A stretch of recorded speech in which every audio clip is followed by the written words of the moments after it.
Olá, bom dia, são 11 horas e 47 minutos, está começando Opinião no Ar, notícia com opinião. Hoje é terça-feira, dia 16 de fevereiro de 2021. É aniversário das cidades de Agudo e Arvorezinha, no Rio Grande do Norte, Raposos, em Minas Gerais, e Santa Luzia do Itaim, em Sergipe. Parabéns para os moradores dessa cidade, hoje que é dia do repórter, dia oficial do Carnaval, que esse ano não acontece, e aniversário do nosso editor-chefe Maurício Java, a quem mando aqui os meus parabéns. Parabéns, Java. Muito bom dia, Amanda Klein. Bom dia, Guilherme Lopes. Bom dia, Silvio, Guilherme. Parabéns, dia. Java. Tá de férias, escolheu bem a temporada, o período de férias. Muito amor, paz, luz, saúde, tudo de bom para você. Te adoramos. Bom dia, corrigindo aqui, Agudo e Arvorezinha, no Rio Grande do Sul. Muito bom dia, Rodrigo Constantino, direto da Flórida. Bom dia, Silvio. Bom dia, Guilherme, Amanda. Parabéns, Java. E vamos nessa. Muito bem, lembrando que você faz o Opinião no Ar com a gente, @Opinião Rede TV, você participa pelo Twitter, pelo Instagram, tem sempre conteúdo extra por lá e também nos assiste no nosso canal no YouTube. O programa de hoje é dividido em duas pautas. Pauta 1, vamos conversar com o economista Pacelli Lucco, direto da Alemanha, sobre medidas de isolamento que foram inclusive estendidas na Alemanha até o dia 7 de março e também em toda a Europa. Daqui a pouco o Pacelli vai trazer um panorama para a gente. E a nossa pauta número 2, vamos conversar com o advogado Luiz Augusto Durso, especializado em direito digital, para falar sobre vazamento de dados e também segurança digital em tempos de pandemia. E vamos até a redação do Rede TV News. O Pix, novo sistema de pagamentos criado pelo Banco Central, completa 3 meses e já é o preferido para transações de pessoas para pessoas. Quem tem as informações é a repórter Joyce Maffezoli. Joyce, parabéns também, que é dia do repórter para você. Obrigada, Navarro. Bom dia a você, a todos do Opinião no Ar. Nesses 3 meses de Pix, o Banco Central já cadastrou quase 160 milhões de chaves. Só em janeiro, o sistema realizou 286 milhões de transações e lidera em número de transferências. Só que o Pix ainda fica bem atrás no valor financeiro das transações. As TEDs movimentaram 2,7 trilhões de reais, 10 vezes mais do que o Pix em janeiro. Isso porque o sistema ainda tem baixa adesão das empresas. E, Navarro, a Conferência Nacional dos Bispos do Brasil vai lançar amanhã a campanha da Fraternidade de 2021.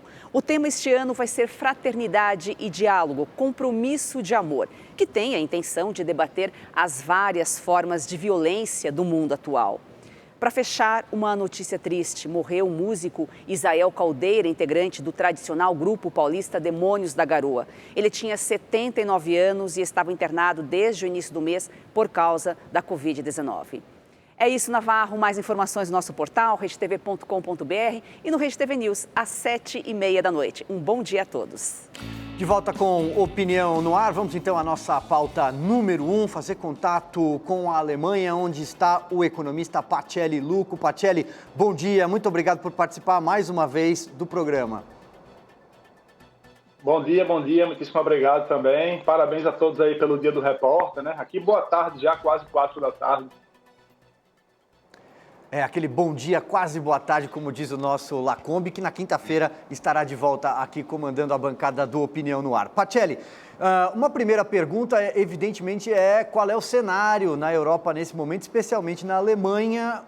As medidas de lockdown foram estendidas até o dia 7 de março, num momento em que a Angela Merkel passa por um desgaste, pelo menos é isso que eu tenho lido na imprensa internacional. E também queria te pedir para você atualizar a gente um pouco sobre essas notícias de que o estudo que baseou o próprio lockdown, a extensão do lockdown nesse momento, pode ter sido encomendado.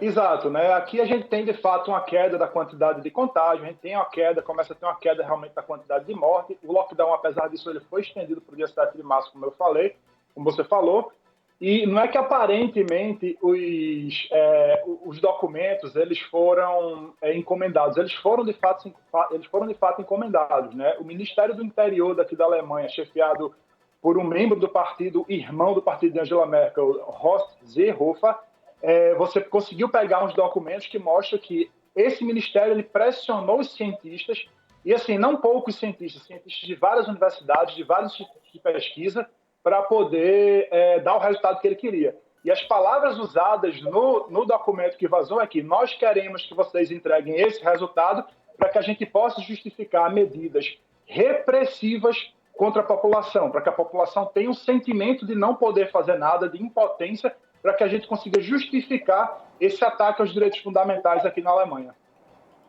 Amanda. Oi, Pacelli, bom dia, ou quase boa tarde, né? É Amanda. Bom dia, quase boa tarde.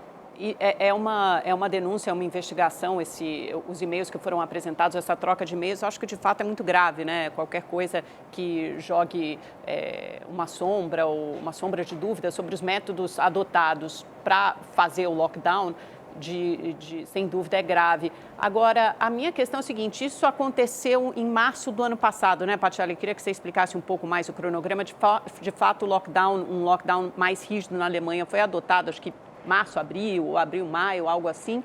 Mas os resultados foram bons, né? Acabaram confirmando de alguma forma a previsão de que isso funcionava. A Alemanha, nessa primeira onda da contaminação por Covid, foi adotada como exemplo por todos os países europeus, né? Entre os países europeus, foi um dos que menos sofreram na primeira onda, tanto por contar com um sistema de saúde muito robusto, como por ter implementado medidas bem-sucedidas de restrição de movimento e também de rastreamento de contatos, né? Essa parte do rastreamento foi muito bem-sucedida, em particular na Alemanha. Então, mais ou menos, porque se você for olhar que as medidas rígidas de lockdown, por exemplo, que foram tomadas nessa segunda onda, elas foram muito rígidas e não tiveram o resultado esperado.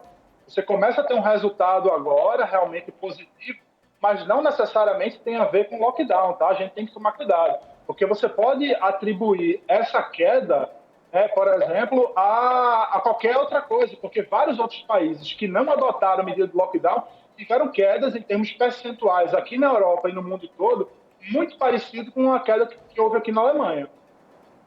Pelas curvas que eu vi agora, a Alemanha está tendo uma queda mais acentuada que outros países, né? A maioria dos países europeus adotou medidas bastante restritivas nessa segunda onda. De qualquer forma, só para deixar claro que essa troca de e-mails aconteceu no ano passado, né? Na primeira onda, no comecinho da pandemia em 2020, não é isso, Pacelli? Exato, troca de e-mail aconteceu na segunda metade de março, se eu não me engano, começaram dia 18 de março com a troca de e-mails. E a gente só teve acesso a essas informações porque um grupo de juristas processou os institutos de pesquisa e o Ministério para ter acesso a esses documentos. E mesmo assim, né, depois da medida judicial, eles conseguiram esses documentos, e mesmo assim com muitas taxas pretas, né, aqueles documentos secretos, que a gente não tem acesso a absolutamente tudo. Isso é muito ruim, né? Sempre a falta de transparência é grave. Não, eu digo que qualquer outra época aqui na Alemanha, um caso como esse, você teria certamente o ministro pedindo demissão. E dessa vez, estranhamente, a gente não tem nada disso. Pelo contrário, boa parte da mídia aqui demorou muitos dias para divulgar. Pois é. Guilherme.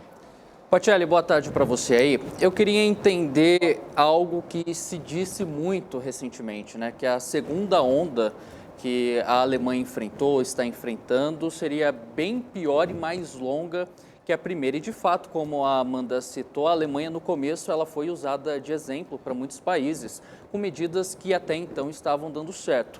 Mas o que a gente se viu daí em diante foram medidas que não surtiram tanto efeito, tanto que a gente viu o lockdown se repetir por mais de uma vez na Alemanha, tanto que foi estendido até o próximo dia 7 de março. Então, eu queria entender de você, de fato, se essa segunda onda e esses casos são mais longos do que a primeira.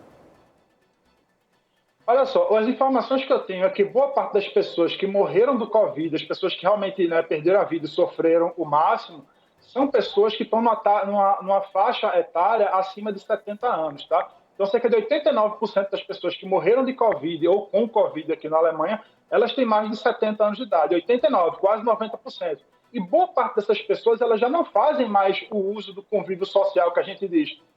Cafés, restaurantes, teatros, cinemas. Então, tudo foi fechado para proteger uma população que já não frequenta isso. Então, você tem aqui na medida do lockdown, um lockdown muito rígido, final de dezembro, começo de janeiro, até agora, comecinho de fevereiro. você tem uma taxa de mortalidade, até recentemente, muito alta entre as pessoas mais velhas, que já eram pessoas que não se aproveitavam desse tipo de serviço.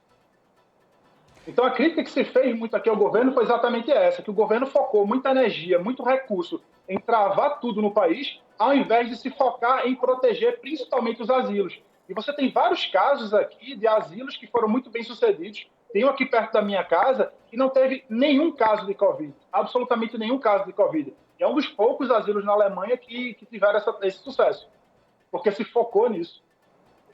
Eu vou passar então a palavra para o Rodrigo Constantino. Esses lockdowns, de fato, serão estudados no futuro como exemplos de medidas ineficazes, de governantes que tomaram determinadas decisões, embarcaram em alguns labirintos e agora não sabem mais como sair deles. Rodrigo?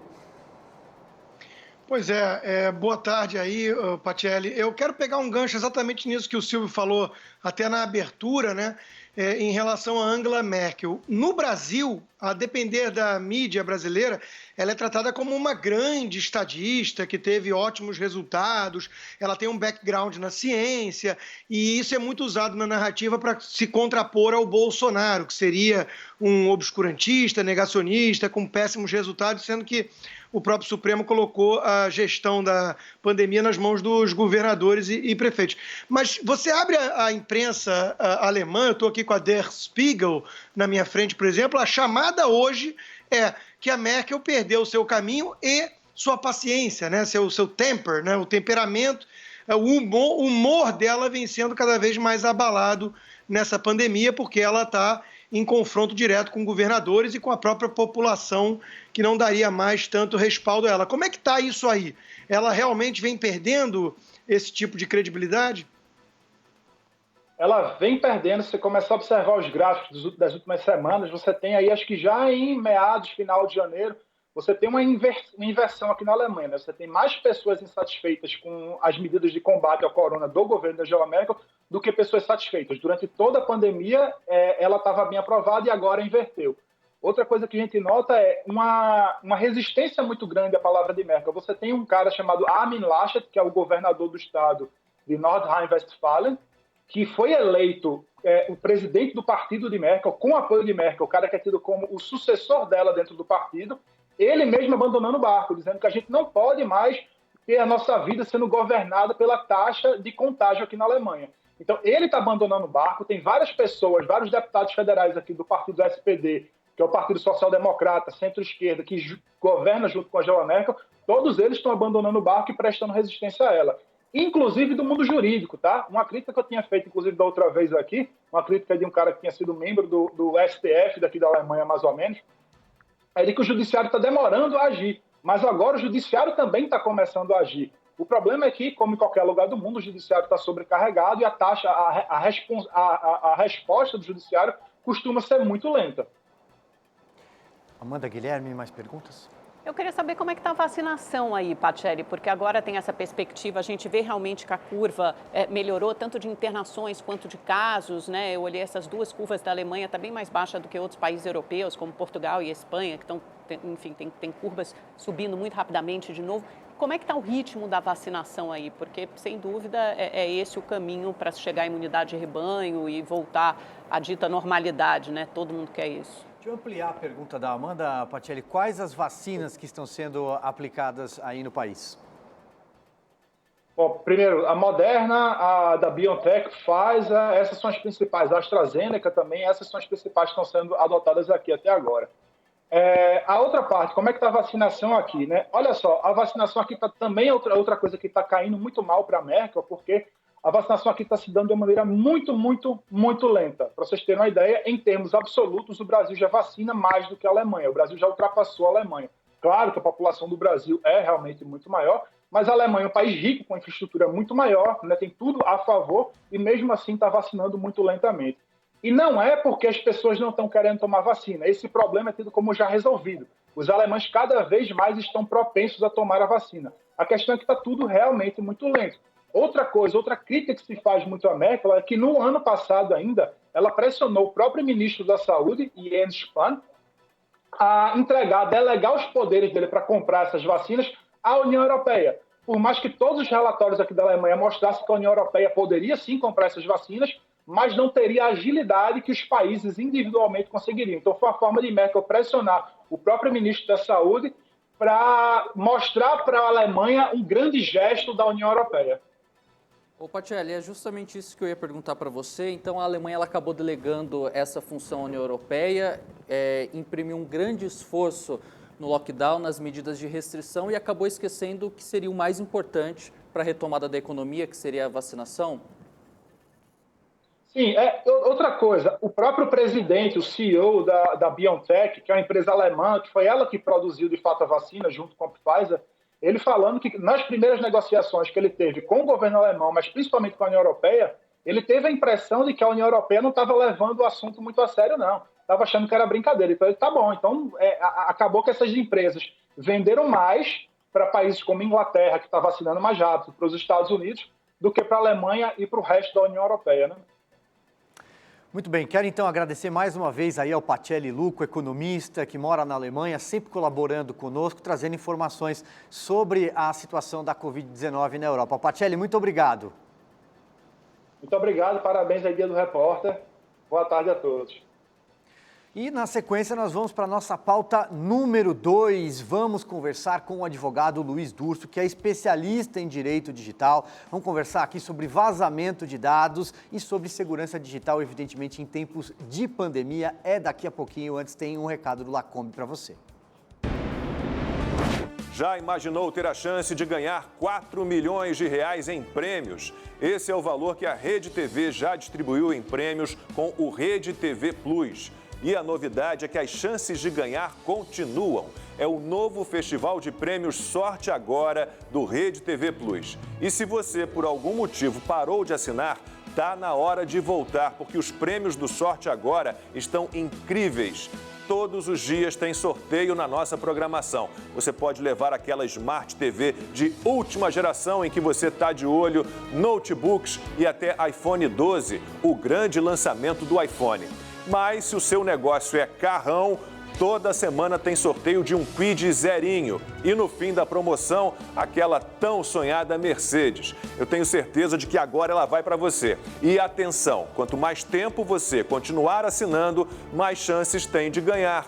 Então pegue seu celular agora e aponte a câmera para o QR Code aqui na tela. Ou acesse redetvplus.com.br. O valor, você já sabe, é menos de 75 centavos por dia. Você pode assinar usando o Pix ou qualquer cartão de crédito. E se for cliente da Caixa, ainda pode usar seu cartão virtual e pagar no débito.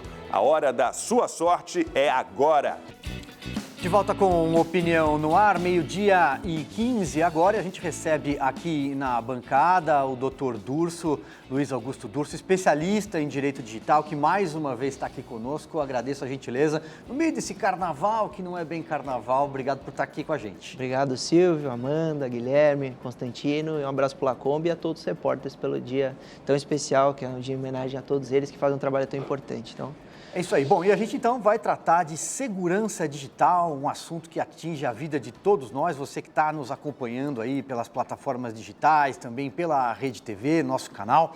Doutor Durso, recentemente surgiu a notícia de que dados de 223 milhões de celulares de brasileiros teriam sido expostos, entre eles do próprio presidente da República. Esses dados envolveriam números de telefone, cartões de INSS, CPFs e por aí vai. Há uma onda de ataque cibernético e todos nós estamos preocupados. Eu queria que o senhor inicialmente dissesse o que pode ser feito a partir desses dados, quem rouba esses dados e como eles são comercializados na tal Deep Web. É por lá que eles vazam? É uma boa pergunta. É uma onda de evolução natural. Com a maximização da conectividade do mundo, então tudo que nós podemos enviar para a internet, conectar a própria casa, a Smart House hoje é conectada, é natural que os criminosos tenham a intenção de obter esses dados, porque eles têm valores, seja econômico, seja para ataques virtuais, outros golpes, etc. E seja até para vender na Deep Web. Então há, de fato, uma tendência mundial à invasão entre países, entre governos, entre empresas e pessoas físicas para que obtenham esses dados e acabem vendendo na Deep Web. O problema é que isso, ao ser vazado, gera um risco absurdo ao usuário, ao titular do dado, a população. E aí nós tivemos esses 2 anúncios de vazamentos históricos no Brasil que chamaram muita atenção. Um deles de 100 milhões de celulares, incluindo do presidente Bolsonaro, e outras pessoas importantíssimas, e o outro de mais de 23 milhões de pessoas, sendo que o Brasil nem tem tudo isso de gente viva, então tem até dados de pessoas mortas. O IBGE acho que afirma que são 210 milhões de brasileiros, então a gente teria 13 milhões de pessoas que já morreram que teriam seus dados pessoais vazados. E aí, a evolução dos crimes virtuais, a experiência demonstra que hoje nós temos a questão da engenharia social. Os golpes estão evoluindo. Não sei se as pessoas perceberam, mas aquele golpe do falso sequestro, que era feito pelo celular, pai, mãe, fui sequestrar, está caindo em desuso. A pessoa já sabe que aquilo é golpe. Então, tem uma evolução para cada vez mais conhecer a vítima e aplicar golpes feitos sob medida. O golpe da moda, aparentemente, é aquele que chega pelo WhatsApp, a mensagem no seu WhatsApp, né? Olá, vindo de um contato que provavelmente foi clonado, você tem ele na sua agenda, pedindo um depósito em conta, né? Exatamente. Muitas vezes com a foto da pessoa. Como é que eles conseguem aquilo? Com a sua foto para alguém conhecido, para sua mãe, pedindo um depósito na conta, iniciando uma conversa. E esse assunto é importante porque isso demonstra claramente como é importante para os criminosos o vazamento do dado pessoal, mais a engenharia social, que seria exatamente conhecer a rotina, os contatos e a vítima em si. Fazendo isso, o criminoso, por exemplo, vai à internet, pega a foto daquela vítima, pega os contatos para saber quem é o pai, quem é a mãe, quem é o primo, quem é a tia, e aí ele vai mandar mensagem pessoal ou através de invasão do WhatsApp da vítima, então ele vai usar o número próprio da pessoa, ou ele pega um número qualquer, usa a foto da vítima que ele pega na internet e ele vai diretamente aos pais falando, pai, troquei de número, o outro vou usar só para profissional e eu estou precisando de dinheiro emprestado. Então isso demonstra como o dado pessoal, num golpe específico, que seria do WhatsApp, interfere na ação do criminoso e também na vítima que pode acreditar nesse golpe. Rodrigo Constantino, passo então a palavra para você. Ninguém está seguro, aparentemente. É isso, né, doutor Durso? A pergunta é essa, né? O que o cidadão pode fazer? Porque não parece uma alternativa razoável você ficar de fora, né, desse mundo digital. O custo para ser um ermitão no século XXI é muito alto, né? Então, o que pode ser feito? Eu vejo o tempo inteiro anúncio aqui nos Estados Unidos de algum tipo de aplicativo para proteção e tudo, mas isso funciona de fato ou nós estamos enxugando o gelo? Uma boa pergunta, Constantino, porque a gente não recomenda nem que as pessoas entrem em absoluto caos, em desespero, muito menos que deixem de utilizar a internet ou sistemas conectados. Até porque basta você acordar, entrar no elevador, entrar numa portaria de algum prédio e você já tem um dado coletado. Não é só a internet dado pessoal. A internet vai muito além. A internet vai em câmera de segurança, informações de cadastro, informações até que você concede ao governo. Então não adianta deixar de utilizar a internet ou as redes sociais. Mas a pergunta do Constantino é importante porque as pessoas então se perguntam, então o que fazer? Primeira coisa é a gente pressionar os órgãos que são responsáveis por essas investigações e pelas punições. Então, tanto o legislativo, que bem agiu ao legislar e trazer a Lei Geral de Proteção de Dados, que está em vigor no Brasil desde setembro do ano passado, e também trouxe um novo órgão, que é a Autoridade Nacional de Proteção de Dados, mas também pressionar o PROCON, o Ministério Público, a própria Anatel, quando falamos de informações de telefone, para que investiguem e punam as empresas que armazenavam. Porque você tinha me perguntado, quem invade, quem está vazando, quem são os responsáveis? Os responsáveis são tanto aquele criminoso que invadiu e vazou, vendeu o vazamento, como as empresas que armazenavam. Porque a partir do momento que a gente, como consumidor, confia o nosso dado naquela empresa, naquele serviço, a gente crê que isso não vai ser vazado, que isso vai ser armazenado com criptografia e com segurança. E isso não está acontecendo, está sendo vazado. Então a população tem que pressionar esses órgãos para que eles apresentem os relatórios, as investigações finalizadas, para termos a ciência de quem foi o grande responsável pelo vazamento. A própria Polícia Federal também já está investigando para descobrir quem é o criminoso que vazou, e aí sim a população pode agir. Agir não só cobrando iniciativas do governo, do Legislativo ou desses órgãos, mas também entrar com uma ação de indenização, se houver prejuízo, lavrar boletim de ocorrência se alguém estiver usando os dados para abrir conta, fazer empréstimo. Teve até levantamento de valores que a pessoa tinha o crédito e aí o indivíduo vai lá, preenche o cadastro e levanta o dinheiro como se fosse a vítima. Então, o vazamento de dado é muito relevante e aí depende, Constantino, de uma atenção constante de toda a população a saber e ter certeza que tem dado vazado, tem informação na internet e que precisa estar atento porque pode ter uma ligação estranha, solicitação de código ou até uma conta aberta ou um empréstimo feito em seu nome. Doutor, o senhor citou a respeito da evolução dos golpes na internet, mas também a gente pode colocar nessa conta a punição, como o senhor mesmo citou. E na última década a gente teve a criação da Lei Carolina Dickmann em 2012, a criação do Marco Civil da Internet em 2014 e a própria Lei Geral de Proteção de Dados no ano passado. Mas não parece que o Brasil ficou num vácuo nos últimos anos, enquanto países da Europa e outros países, inclusive com a Convenção de Budapeste, que foi assinada lá em 2001, começou a entrar em vigor em 2014, não parece que o Brasil ficou num vácuo quanto à punição a essas pessoas que praticam esses crimes? E isso acabou dando corda para que cada vez mais esses criminosos migrassem para o meio digital? É uma excelente colocação, Guilherme. Você tem toda a razão. O Brasil permanece no vácuo.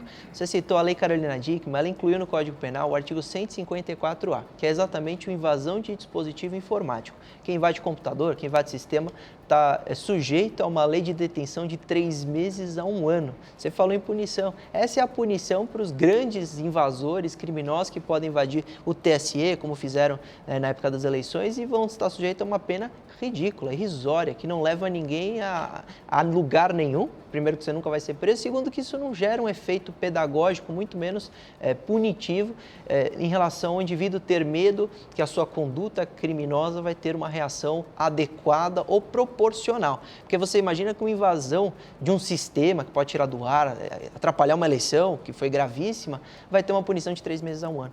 O Marco Civil da Internet, que entrou em vigor em 2014, trouxe só questões de diretrizes, obrigações das plataformas, rede social, não trouxe nenhuma questão criminal, não há nenhuma punição no Marco Civil da Internet. A própria projeto de lei, o 2630, que debate sobre fake news, não há nenhuma parte penal, foi tudo excluído no Congresso, porque hoje, infelizmente, o Brasil está muito ultrapassado com relação às punições. Já a Europa, que a gente, graças a Deus, se espelhou, porque foi a Europa que foi a nossa grande inspiração, que teve a General Data Protection Regulation, a GDPR, que é a Lei de Proteção de Dados Europeia, e aí nós fomos se espelhar com a Lei Geral de Proteção de Dados. É uma boa lei, uma excelente lei, a LGPD, mas é uma lei de 2018, que entrou em vigor em 2020, então o Brasil está começando a sair desse limbo, dessa sombra da impunidade na internet. Por isso que quando a gente abre a internet, eu tenho certeza que todos vocês e todos os telespectadores têm essa sensação de que aquilo é descontrolado, que não tem lei nenhuma. A gente abre o Twitter, que não tem punição, não tem limite. A internet é um mundo de descontrole, de golpes, de ataques, de ofensas. Então a gente precisa de alguma forma criar regulamentações, sendo mais cauteloso possível para não, de maneira alguma, atacar direitos constitucionais ou como liberdade de expressão, etc., mas de alguma forma regulamentar, porque da forma que está, não dá. Doutor, o senhor falou agora há pouco sobre a Anatel, né, a agência que regula o setor de telecomunicações no Brasil. Eu duvido que qualquer um aqui nessa bancada e também quem está nos assistindo não receba diversas chamadas no seu telefone diariamente de números ali desconhecidos, que não fazem parte da sua agenda. Muitas vezes essas chamadas caem, outras vezes procuram por fulano, beltrano, e se trata de telemarketing. Até que ponto a Anatel pode regular de fato tudo isso? Até que ponto ela tem as rédeas do setor? Eu acredito que ela tenha bastante poder, como, por exemplo, criar diretrizes de proibição, até o próprio PROCON poderia agir assim e trazer diretrizes, porque há de fato um assédio gigantesco com relação à oferta de serviço, produto. Eu há pouco fiz um alerta em uma matéria jornalística em relação a quando o aposentado, ele se aposenta e no dia seguinte ele é bombardeado de ligação com relação ao empréstimo consignado. Mais de 30, 40 ligações por dia e o aposentado não entende direito se ele tem que fazer esse empréstimo para receber o benefício ou não. E aí me perguntaram isso, mas como a gente impede, como pode fazer? E nós temos já, inclusive, uma instrução normativa do próprio INSS que proíbe por 180 180 dias qualquer oferecimento de empréstimo consignado e ninguém respeita. Então a gente tem um desrespeito absoluto com relação a essas diretrizes, normas, regras e até leis para proibir esse tipo de comunicação, de assédio. Então a Anatel, as próprias empresas de telecomunicação deviam se juntar numa reunião, até o Procon realiza muitas vezes essas reuniões para de alguma forma preservar o consumidor que está sendo atacado por essas ligações e muitas vezes são golpes que querem um código para invadir o WhatsApp e as próprias plataformas podiam melhorar. Eu falo muitas vezes a responsabilidade do WhatsApp, que a gente vê, acredito que todo mundo tem um conhecido que teve o WhatsApp invadido, e por que o WhatsApp não melhorou o sistema de segurança? Porque ainda permanece com a validação por SMS. Nós vimos o Sérgio Moro tendo o Telegram invadido e o que mudou desde então? Pouquíssima coisa. Então a gente precisaria melhorar e muito com relação à segurança desses aplicativos que são tão usados pela população do Brasil. Agora, meus amigos Silvio e Lacombe me ensinaram semana passada a fazer a dupla verificação no WhatsApp, né? Porque depois eu tive um problema também com a minha mãe, que recebeu algumas mensagens, e a gente falou, não, eles me ensinaram, e é verdade, as pessoas também, os consumidores têm que ir atrás disso, né? De tornar os seus aplicativos mais seguros. Agora, Dulcio, na verdade, eu queria voltar à questão anterior sobre a Lei Geral de Proteção de Dados e também sobre a lei análoga europeia, que tem imposto punições muito duras em termos financeiros, multas altíssimas a grandes empresas, né? Tanto por não protegerem seus dados adequadamente, quer dizer, os nossos dados, os dados dos consumidores, como por usar esses dados indevidamente, às vezes para fazer propaganda ou algo do tipo, né? Como é que funciona? Porque aí há a punição para os criminosos, que deve constar nessa lei, e a punição também pelas empresas, pelo mau uso dos dados ou então pela displicência, como você disse, do WhatsApp, não colocar mais medidas de segurança para que esses dados não sejam facilmente vazados. É uma boa reflexão. Inclusive, Silvio, a LGPD proíbe que se use esse dado num cadastro para oferecimento de propaganda. Então, a LGPD também vai impactar nessa questão que você levantou, tem tudo a ver com dado pessoal. Mas, Amanda, a LGPD não traz punição ou previsão de punição para o criminoso, para o hacker, invasor, cracker, no caso, que de fato é o criminoso que está de má fé. Mas ele traz as punições para a empresa, que são gravíssimas, e essas punições, infelizmente, foram adiadas. À época, eu até fiquei em dúvida se era, de fato, necessário, porque nós estávamos no meio da pandemia, e aí as empresas estavam na iminência de entrar em vigor a LGPD com todas as punições, de até 50 milhões por incidente. Então, vale dizer, o dado vazado poderia sofrer uma punição do grupo conglomerado de 50 milhões. Isso perderia o controle em valores e já temos exemplos anteriores à LGPD de punições muito grandes e graves pelo próprio Ministério Público de milhões de reais, empresas farmacêuticas que deturpavam a finalidade do dado. Então você, ao fazer o registro, dá o seu dado e no final eles estão usando para te oferecer propaganda, deturpava totalmente ali, ou vazamento também. Então a LGPD traz essa situação, só que durante a pandemia o Legislativo tentou adiar a entrada em vigor da Lei Geral de Proteção de Dados e por uma questão de ordem, porque o Senado já tinha avaliado isso acabou caindo por terra e eles acabaram adiando apenas as punições. Então a LGPD está em vigor desde setembro do ano passado, mas as punições pela Autoridade Nacional de Proteção de Dados só começam a vigorar em agosto de 2021. Ou seja, ninguém vai ser punido por esse vazamento agora, de mais de 200 milhões de CPFs e dados. Pela NPD, não, mas podem ser punidos por outros órgãos. Por isso que é importante esclarecer isso, porque as empresas muitas vezes se sentem tão confortáveis, pensando, não, em agosto de 2021 a gente vê, só que elas estão sujeitas às punições do próprio Procon, MP, etc. Então, falta um pouco de rigor e essas punições que nós vemos pelo mundo, de fato, estão tendo efeito pedagógico importantíssimo, porque é o que eu falei, os hackers, eles irão continuar fazendo isso, o Brasil tem uma resposta penal fraca, então uma forma de melhorar esse quadro seria, tanto no caráter legislativo, trazer punições proporcionais e adequadas, mas também trazer mais segurança e proteção dos dados dentro dos servidores das empresas, trazendo responsabilidade para essas empresas. A gente vai seguir no assunto, é um tema que interessa para todo mundo, evidentemente, com o Rodrigo Constantino, mas antes tem mais um recado do Lacombe para você. A hora da sua sorte é agora. Se você que é assinante do Rede TV Plus já está participando dos sorteios do Sorte Agora, tem chances reais de ganhar todos os dias. Eu sei que você é esperto e quer ter vantagem, né? Então aponte a câmera do seu celular para esse QR Code premiado aqui na tela e pegue seus pontos. Mas corre porque ele fica aqui por apenas 5 minutos.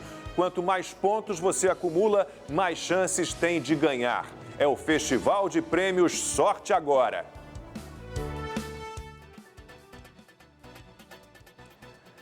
Muito bem, então, portanto, de volta aqui com o Opinião no Ar, 12h32 agora. Rodrigo Constantino, a palavra é sua.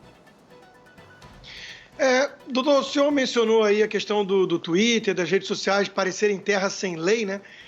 O discurso de ódio. Deixa eu só pontuar minha opinião, né? Que isso não é bem assim, porque é verdade que tem de tudo, né? Discurso de ódio, tudo contra, por exemplo, Bolsonaro, vale tudo.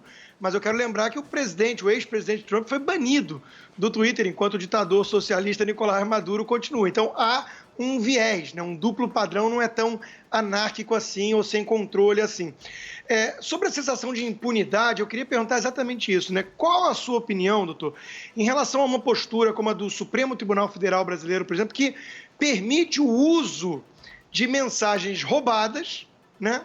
Numa operação, e alguém como Renan Calheiros, por exemplo, que quer propor, inclusive, uma anistia aos hackers da Operação Spoofing. Isso não joga ainda mais insulto, a injúria nessa questão de impunidade nas redes?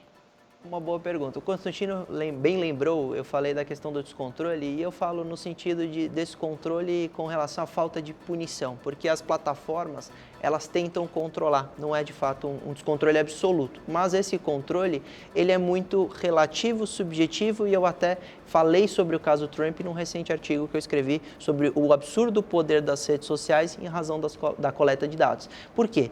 Porque esse caso do Trump é emblemático. Então, ex-presidente dos Estados Unidos, com milhões de seguidores, é banido por uma decisão de uma plataforma que traz no seu termo de uso um caráter subjetivo absurdo. Então, isso me incomoda. Eu já me posicionei várias vezes em relação às plataformas que elas até poderiam apagar determinados perfis ou determinados conteúdos, mas desde que esteja muito claro os critérios no termo de uso. Hoje não é esse cenário. Hoje o cenário dos termos de uso é uma norma, uma cláusula totalmente aberta, e eles decidem os perfis que permanecem ou não no ar, ou aquele conteúdo que permanece ou não publicado. E isso me incomoda muito, eu critico isso há alguns anos já, cobrando das plataformas mais transparência no sentido de delimitar.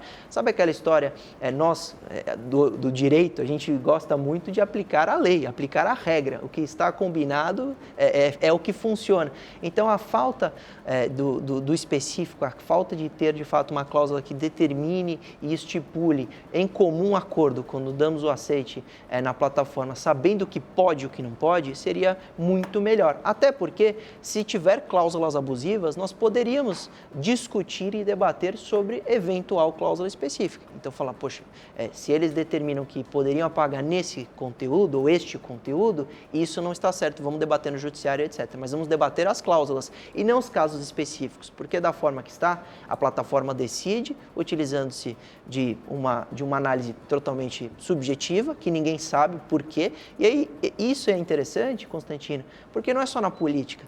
Eu já tive post que foi apagado, que não tinha nada a ver com política, tinha a ver com uma situação de um crime, eu demonstrei nas redes sociais, só que era um suposto assédio sexual, e o Instagram removeu minha publicação falando que era assédio sexual, só que eu estava demonstrando aquilo como conteúdo informativo, um debate jurídico, e eles me apagaram.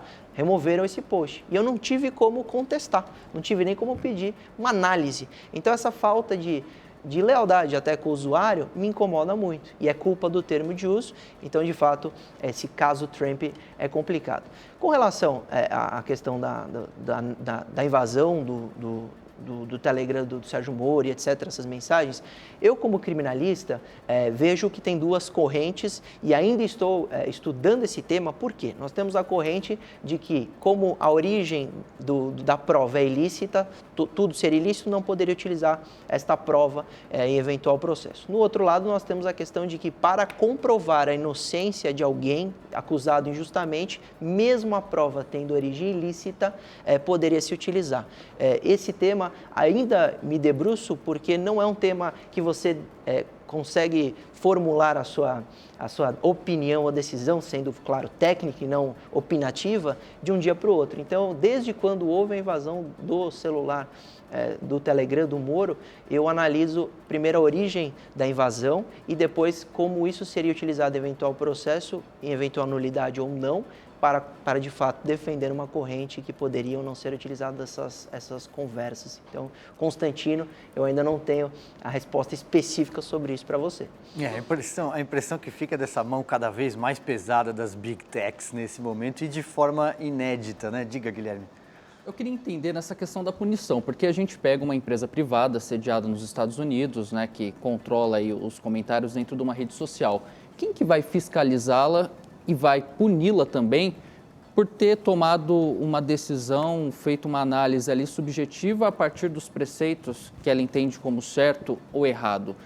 Nessa terra sem lei da internet, quem que seria o responsável por isso?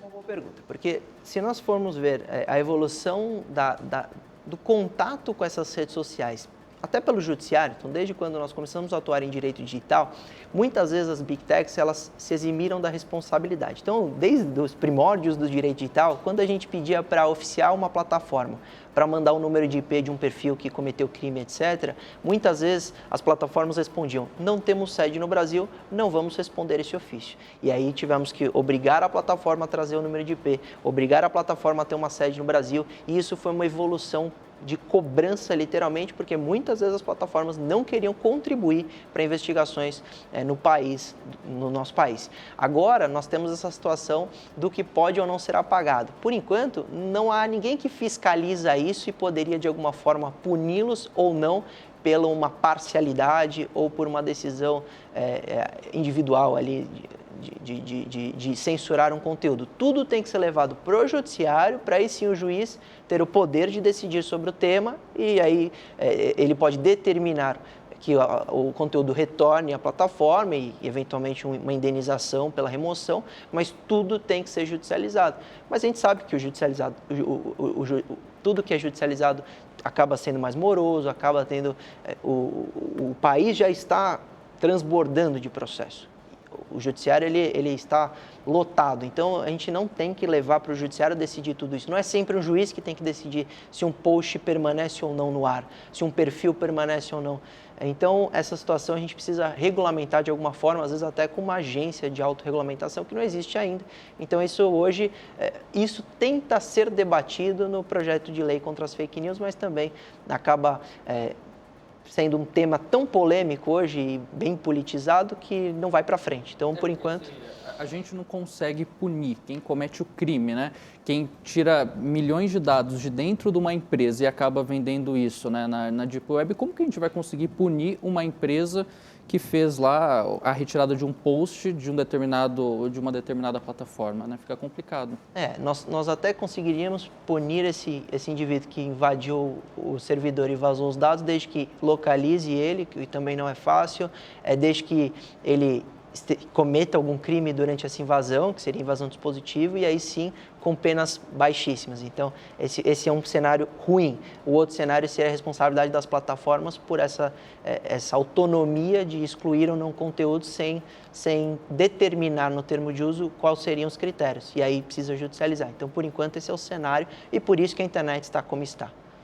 E mesmo assim é difícil, né? Porque você imagina, seriam várias legislações nacionais para dar conta de conglomerados que são transnacionais, né? Sei lá, Google, Facebook, Twitter, etc. É até difícil imaginar esse cenário, porque aí cada país teria uma legislação, ou isso teria que talvez partir das próprias Big Techs, né? Ou começar com uma autorregulamentação que uma delas ou todas saiam à frente e estabeleçam esses critérios, porque eu acho que é exatamente o que você falou, né? Talvez seja muito mais fácil também para a internet, que é todo mundo, né, você falou, né, terra sem lei, porque talvez seja mais fácil punir alguém, você como advogado deve saber, por injúria, uma coisa que acontece fora, né, nos jornais, e de repente a gente está nesse cenário, nesse território, nesse terreno completamente novo que a gente ainda está explorando e aí nos debruçando agora sobre esses problemas, né?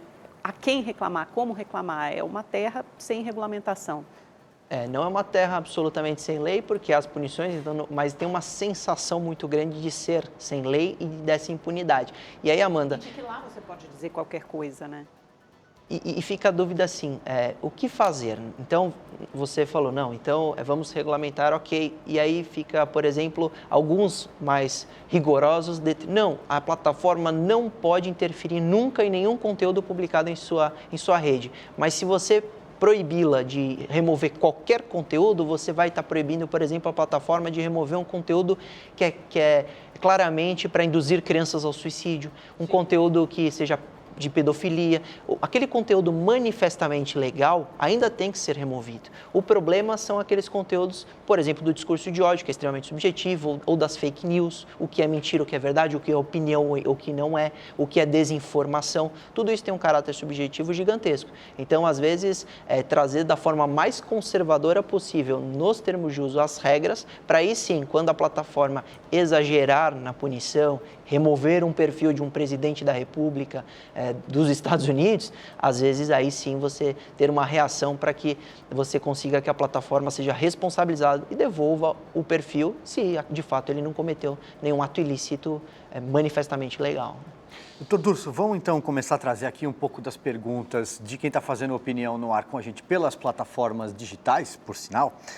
Eu vou fazer aqui um combo, porque muita gente fez um questionamento sobre, e aí já não se trata tanto só das Big Techs, mas sim também do tal do direito ao esquecimento, algo que o Supremo teve até uma decisão recente, salvo engano foi 9-1 no Exato, Supremo.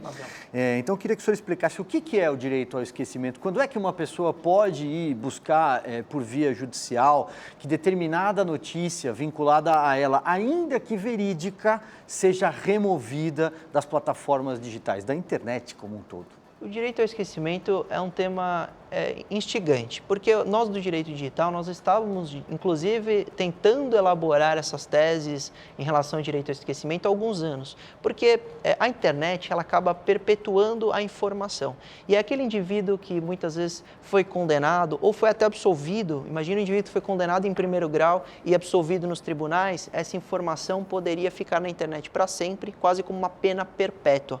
O problema é que são quadros que, em alguns exemplos, isso fica muito fácil de chegar a uma conclusão. Então, vamos supor que um serial killer é condenado, essa notícia vai para a internet e depois de 30 anos ainda encontram esses resultados nas plataformas de busca com as notícias dessa condenação. Nesse exemplo, fica muito fácil ser contra o direito ao esquecimento. Não, ele é serial killer, essa informação tem que estar para sempre na internet, até como questão de sociais, é justo. Só que aí você vai para um outro cenário, num outro exemplo, no sentido de um indivíduo ser condenado em primeiro grau, absolvido pelos tribunais, isso transita em julgado, só que a notícia que é indexada pelas plataformas de busca seria exatamente a condenação em primeiro grau. Isso também permanece para sempre. Ele teria direito ao esquecimento, direito à desindexação dessas informações. Esse seria o instituto do direito ao esquecimento. Você desindexar essas notícias das plataformas de busca para depois de alguns anos isso não ser mais encontrado. Isso ficar apenas nos arquivos dos sites de notícias. O Supremo é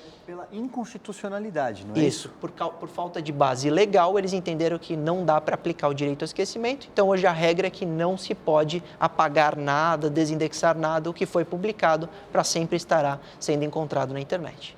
É o famoso caiu na rede e é eterno. Exatamente. Vou passar então a palavra para o Rodrigo Constantino, que também está fazendo uma curadoria, acompanhando um pouco do que o pessoal tem mandado pelo Twitter para cá. Pois é, temos aqui uma pergunta, acho que é Vitória, né, sobre os empréstimos consignados, que foi mencionado. Se ligam para aposentados no dia seguinte da concessão da aposentadoria, então os dados vazariam do próprio INSS? Essa é uma pergunta.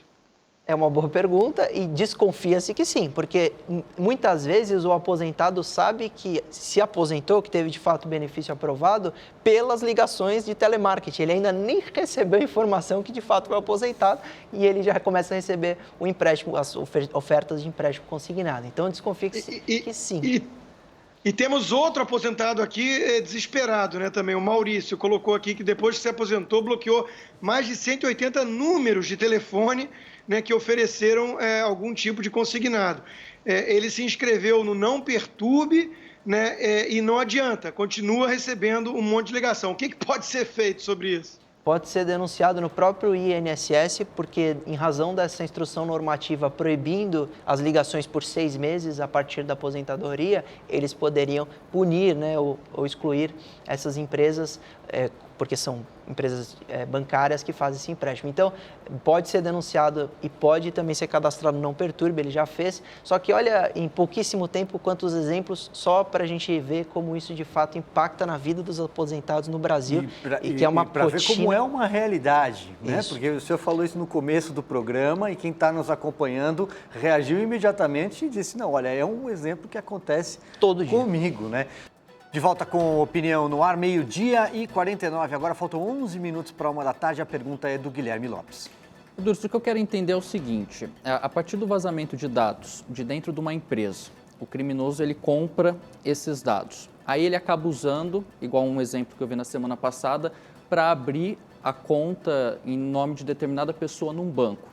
Essa pessoa acaba tendo prejuízo, uma dor de cabeça tremenda, o banco faz aquele jogo duro para se eximir dessa responsabilidade. Onde essa pessoa vai buscar os direitos dela e um possível ressarcimento? E de quem que ela vai cobrar? Da empresa que vazou, do banco que permitiu abrir aquela conta com dados falsos? Como que fica isso? É uma boa pergunta numa cadeia de criminalidade que traz várias responsabilidades e vários responsáveis. Então você teria a responsabilidade daquela empresa que armazena e pode ser punida tanto pelos órgãos fiscalizadores, mas também ter que pagar uma indenização se for comprovado que o dado que vazou dali foi utilizado para a abertura dessa conta, então tem que ter um nexo causal. E o banco também ele tem a obrigação de checar os documentos, checar a veracidade dos documentos, etc. Então o banco poderia ser corresponsável numa eventual ação de indenização, uma vez que ele causa esse prejuízo ao realizar, por exemplo, um empréstimo, abrir uma conta bancária para alguém que está utilizando de documentos falsos e dados pessoais de terceiro. Então, é uma cadeia que traz corresponsabilidades, tanto da empresa que armazena, como do banco, como a daquele que realizar o empréstimo, etc. Então, esses poderiam ser responsabilizados, sim. A questão é que, no caso do banco, seria só a questão da indenização, se for comprovada a sua irresponsabilidade na verificação dos documentos. Já aquela empresa que armazena, ela teria também a fiscalização da Autoridade Nacional de Proteção de Dados e todas essas leis que trazem a obrigação do armazenamento com segurança e do não vazamento.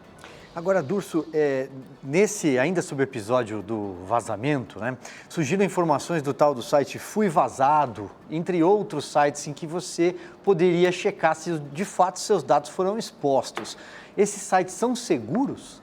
Isso é complicado, porque a partir desses 2 mega vazamentos, muita gente até me procurou nas redes sociais, etc. E falou, professor, eu vou pesquisar se meu dado foi vazado, eu vou atrás dessa informação porque eu quero saber se eu fui exposto na internet. A minha resposta sempre foi, você está exposto. Você, de alguma forma ou de alguma vez, algum vazamento, já vazou o dado seu. Isso não há dúvida. Acredito que toda a população do Brasil, de alguma forma, tem seu dado na internet exposto. A questão é que criou-se esse site que ganhou popularidade, que fazia essa pesquisa nesse banco de dados específico, desse 223 milhões de vazamentos, para informar quais dados estariam ali presentes. Então, ele fala, Receita Federal, seu nome, RG, CPF, endereço, etc. A questão é que esse site, ele ganhou relevância, ele acessava essas informações e essa discussão chegou até o STF, que mandou suspender esse site porque ele estava fazendo ali uma cópia do banco de dados, a Lei Geral de Proteção de Dados proibia esse tipo de manutenção dos dados, etc. A questão que a gente alertou também é que muitos golpistas aproveitam essa iniciativa do titular de pesquisar para criar sites falsos para coletar mais dados. Então, ao realizar a pesquisa sobre o seu dado pessoal, você coloca algumas informações e aí ele também estaria coletando. Então, tem que ter muita cautela. A orientação hoje, para quem nos assiste, não saia pesquisando em sites de pesquisa na internet se seu dado foi vazado. Tenha atenção, cobre dos órgãos competentes que já estão atuando e aguarde a investigação, trazer o relatório final para a gente saber de onde vazou. Suspeita-se que foi pelo Serasa. Se depois da conclusão, de fato, nós tivermos esse resultado, aí sim dá para agir, entrar com ação, etc. Então, a hora agora é de aguardar. É um ciclo vicioso. Eu fico imaginando, doutor, como é que estão essas operações, a qualificação da PF, hoje o preparo da PF para fazer a investigação desses criminosos na Deep Web, né? Que aí a gente sabe que realmente é uma terra sem lei, onde acontecem os crimes mais escabrosos, né? Nem, sei lá, acho que ninguém faz ideia muito de como se entra ou se acessa, mas os investigadores conseguem efetivamente pegar essas pessoas na Deep Web? A gente já viu, né, algumas operações, redes de pedofilia que foram desmontadas e esses crimes cibernéticos a gente sabe que proliferam por lá também. Muitos acontecem por lá, muitos na Surface Web, que é a que nós navegamos, que é 5% da informação. E vale dizer, vamos esclarecer, porque muita gente está ouvindo Deep Web, Dark Web, mas o que é Deep Web? Deep Web não significa que é um local absurdo de impunidade, de crimes. Deep Web é toda aquela informação que não foi indexada pelas plataformas de busca e que você não tem acesso pelos navegadores padrões, navegadores comuns. É uma informação que está na internet, só que para acessar você precisa de um navegador específico e senhas de acesso, que seria, por exemplo, o Tor, que é um dos navegadores. E aí você vai tendo camadas de acesso e nas camadas mais difíceis, profundas, você teria muita quantidade de crime virtual, até em razão de você conseguir se anonimizar, de você conseguir de alguma forma se proteger de localização por quebra de IP, etc. Mas não significa que também é um cenário de absurda impunidade. Nós temos um caso emblemático da Deep Web, que foi o caso do Silk Road, que era um portal dentro da Deep Web que vendia drogas para o mundo inteiro, e o FBI colocou agentes infiltrados navegando na Deep Web como se fossem compradores e etc. e localizaram o dono da Silk Road, foi preso nos Estados Unidos. Então, é possível identificar, mas não com a forma comum, que é por quebra de IP, localização de provedor e etc. E sim com agente infiltrado, com informação, com troca de informações até entre hackers, etc. Então, não é impunidade absoluta, mas o que tem lá, Amanda, te respondendo, que eu já vi, é gravíssimo. Então, você tem desde tráfico internacional de criança para pedofilia, de prostituição, de droga, até assassino de aluguel. Você paga alguém para matar alguém na Deep Web. Isso está tudo disponível na internet. Agora, Adolfo, existe também... Estou tentando aqui também traduzir um pouco do que o pessoal escreveu nos nossos chats aqui do programa, a preocupação com o tal do algoritmo, que ainda é algo desconhecido para a maioria das pessoas, mas a partir do momento que você dá um ok ali nas Big Techs, né, seja para postagem de foto ou as mais conhecidas e mais antigas, começam a surgir imediatamente anúncios, né, se você gosta de cachorro, vão surgir anúncios sobre coisas para os seus pets. Se você gosta de praticar determinado esporte, virão notícias sobre aquilo. Como é que funciona esse arranjo, esse acordo entre essas plataformas e as empresas que prestam e oferecem esses serviços? Tem até gente que acha que o telefone escuta a gente quando a gente está falando. Escuta. Né? Não é que acha. Muitas vezes eu estou em casa e às vezes eu não percebi que a Siri está ativada, ela me responde. Então, de fato, o celular, não é por isso só, mas de fato o celular, os smartphones, até a Alexia em casa, ela escuta tudo que você fala. Sim, a questão é se isso é indexado ou não, se isso é enviado para a plataforma ou não. Alguma parte é, alguma parte não, alguma parte ninguém sabe. A questão é que eu até vejo o Constantino muitas vezes falar da questão das redes sociais e eu vou levar isso um pouquinho para a questão da política dos algoritmos. Nesse mesmo artigo que eu falei do poder das redes sociais, eu falo como isso pode interferir nas decisões em toda a sociedade, porque ninguém sabe de fato como o algoritmo seleciona aquele conteúdo que vai ser engajado, que vai ter alcance, que vai ter proporção dentro da rede social. E como ninguém sabe esse critério, mais uma vez falando de critério, ele pode potencializar um post de um candidato em detrimento do outro. Você acaba interferindo na eleição pelos algoritmos. Ah, mas é autônomo, etc. Mas então um robô está decidindo o futuro, muitas vezes, de um país, quem vai ser eleito ou não. Porque, querendo ou não, o alcance de uma publicação, que pode ser uma denúncia ou que pode ser uma propaganda, pode interferir muito no voto. Então, os algoritmos, que são essas inteligências artificiais que vão coletando absolutamente tudo que você faz dentro da plataforma para te entregar conteúdo direcionado, feito sob medida, pode, de alguma forma, te manipular, pode, de alguma forma, te convencer e pode entregar conteúdo selecionado de um partido A ou B e interferir na democracia, que devia ser justa essa entrega. Eu, muitas vezes, já critiquei também plataforma pela forma que a timeline apresenta no nosso celular. Porque ela aparece aquele conteúdo que ela acredita que você quer ver e vai gostar. Porque não é de uma maneira cronológica, ou pelo menos você tem a opção de ver de maneira cronológica ou não, mas não há.